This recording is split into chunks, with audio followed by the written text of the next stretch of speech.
온누께 성도 여러분 안녕하세요. 6월 23일 월요일 묵상 시작하도록 하겠습니다. 잠언서 계속 우리가 묵상하기 원하는데요. 오늘은 6장 말씀 보도록 하겠습니다. 6장 전체를 같이 묵상하면서 하나님께 나아갈 수 있으면 좋겠습니다.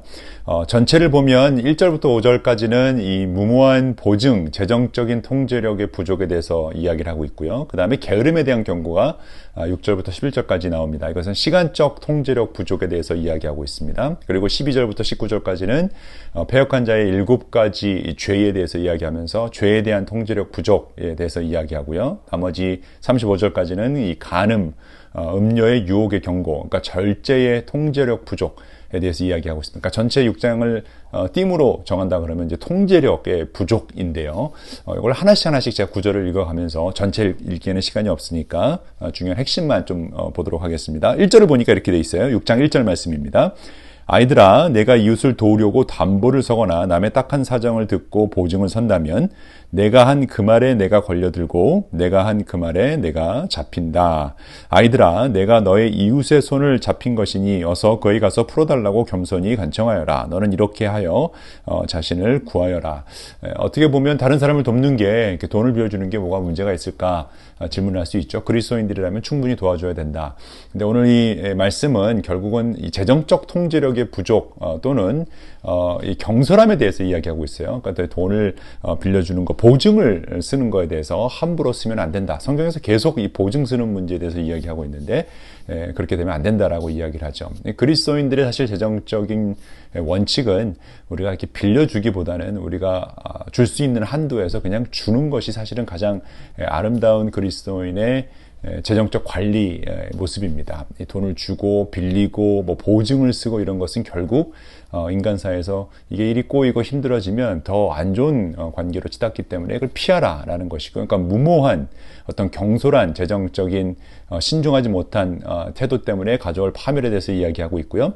그 다음이 사실 더 중요한데 이제 게으름에 대해서 이야기를 하고 있어요. 그래서 게으른 사람아, 6절을 보면 개미에게 가서 그들이 사는 것을 살펴보고 지혜를 얻으라 라고 하면서 이제 개미를 보고 배워라, 열심히 준비해라, 움직여라, 뭐 이런 뜻이죠. 그래서 9절을 보니까 게으른 사람아 언제까지 누워 있으려느냐, 언제 잠에서 깨어 일어나려느냐. 이 잠에서 일찍 못 깨는 사람들이 있어요.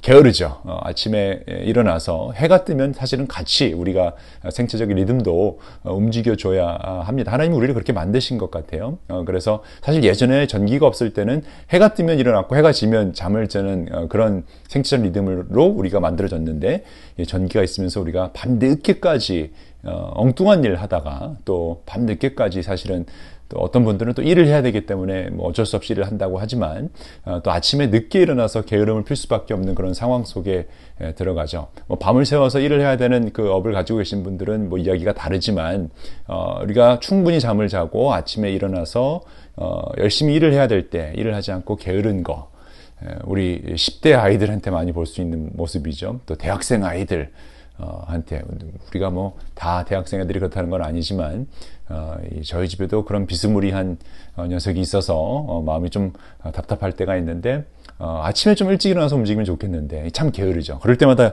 선포하고 싶은 말씀이 이 말씀이에요. 게으른 사람아 언제까지 누워 있으려느냐, 언제 잠에서 깨어 일어나느냐.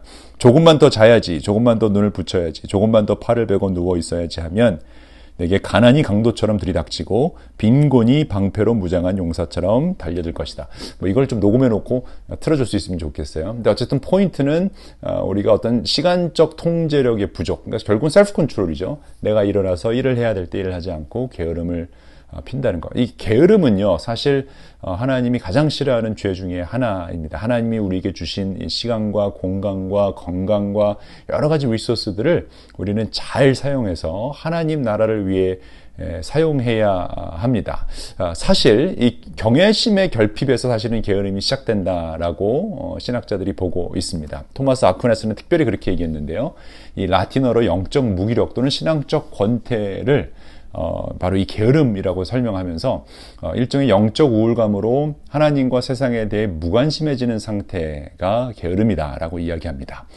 또한 하이데거라는 사람은요, 게으름은 자신의 존재를 향한 책임을 회피하고 어떤 세상 속의 편안한 길만을 따르려고 하는 그런 도피로 해석을 하고 있죠. 그러니까 단순히 그냥 게으름이 움직이기 싫고 뭐 우울하고 번아웃되고 과도한 스트레스의 결과, 동기부여의 어떤 부족이 아니라 결국 지혜와 경외심의 회복이 필요한, 하나님을 두려워함으로 사실은 우리가 게으름을 극복할 수 있고, 또 작은 행동의 결단으로 우리가 이것을 이겨낼 수 있죠. 그래서 10절부터 보면 조금 더 자야지, 조금 더 눈을 붙여야지, 조금 더 팔 베고 누워 있어야지 하면 가난이 강도처럼 들이닥친다.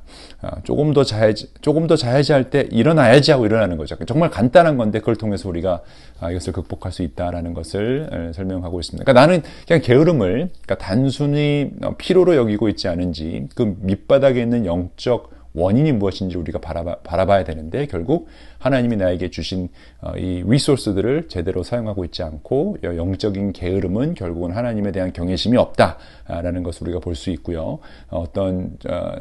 하나님이 나라는 존재를 향한 책임을 주셨는데 그걸 회피하고 어떤 편안한 길로만 자꾸 따르려는 그런 것이 있지 않나 돌아봐야 할 것입니다. 게으름은 반드시 우리가 벗어나야 됩니다.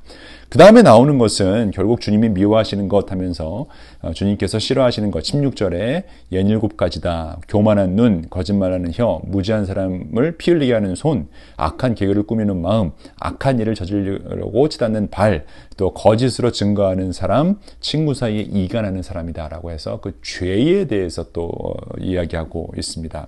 그래서 여기까지 보면 함부로 보증 쓰지 말고 경솔한 이 financial responsibility에 대해서 경고하고 있고요. 게으름에 대해서 경고하고 있고, 그 다음에 주님께서 미워하시는 67가지에 대한 설명이 있습니다. 그리고 나서 나오는 게 부도덕에 대한 경고인데요. 결국 이 절제의 통제력의 부족에 대해서 이야기합니다. 그러니까 간음, 음료의 유혹에 대한 경고가 쭉 나오는데, 이 20절부터 보면 아이들아, 아버지의 명령을 지키고 어머니의 가르침을 저버리지 말라.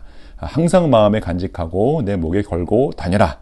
내가 길을 갈 때에 그것이 너를 인도하여 주며 너가 잠잘 때 너를 지켜주고 내가 깨면 너의 말벗이 되어줄 것이다. 참으로 그 명령은 등불이요 그 가르침은 빛이며 훈계의 책망은 생명의 길이다. 이것이 너를 악한 여자에게서 지켜주고 음행하는 여자의 호리는 말에 내가 빠지지 않게 지켜준다. 그런 아름다움에 흔들리지 마라. 그런 유혹에 흔들리지 마라라고 계속해서 이야기를 하고 있죠. 결국 게으름과 간음은 겉으로 보기에는 다른 주제처럼 보이지만 결국 이 삶의 무질서함과 자기 절제의 결핍이라는 공통된 주제를 통해서 우리에게 다가오고 있습니다. 게으름이 자기 통제력의 부족에서 비롯되는 것처럼 사실 간음 역시 자기 절제와 경계심의 붕괴이죠. 게으름은 마음의 빈틈을 계속 만드는 거고요. 그 틈을 유혹이 파고드는데 결국 그 유혹을 통해서 간음뿐만이 아니라 주님께서 미워하시는 것, 교만한 눈이나 거짓말하는 혀나 무지한 사람을 피 흘리게 하는 손이나 악한 계획을 꾸미는 마음, 악한 일에 저지르려고 치닫는 발, 거짓으로 증거하는 사람들, 또 친구 사이를 이간하는 일들이 일어날 수 있다. 그러니까 여러분, 우리가 이 지혜를 통해서 게으름을 이겨내야 하고요. 주님의 지혜를 또 이 명령을 마음속 깊이 간직해야 할 것입니다. 그래서 게으름은 그냥 쉼이 아니라 하나님을 향한 무관심이라는 사실을 우리가 꼭 기억하고요. 하루의 미룸이 내가 해야 될 일을 미루는 그런 게으름, 또 지혜, 하나님 말씀을 묵상하고 하나님께 나아가야 되고 기도하고 예배드려야 되는 그런 일을 하지 않고 계속 미루는 그 게으름이 결국은 이런 죄를 짓게 한다는 사실을 우리가 꼭 기억할 수 있으면 좋겠습니다. 같이 기도하겠습니다. 하나님, 이 게으름에 대해서 또 무절제한 재정적인 경솔함에 대해서 또 여러 가지 죄와 또 이 간음의 유혹에 대해서 오늘 배웠습니다. 하나님, 다른 무엇보다도 통제력을 잃지 않도록, 그 절제력을 잃지 않도록 우리 마음속에 주님의 지혜를 계속 불러 넣어 주시옵소서. 특히 게으름을 이겨낼 수 있는 능력 허락하여 주셔서 하나님이 우리의 그 존재, 우리를 이 땅에 만들어주신, 보내주신 그 이유를 기억하고 이 하나님 허락하신 시간 동안 최선을 다해서 열심을 다해 하나님 나라 백성으로 뛰어갈 수 있도록 저희를 일깨워 주옵소서. 나사렛 예수 그리스도의 이름으로 기도합니다. 아멘. Light on, do good. 오늘 하루도 따뜻하게 화이팅입니다.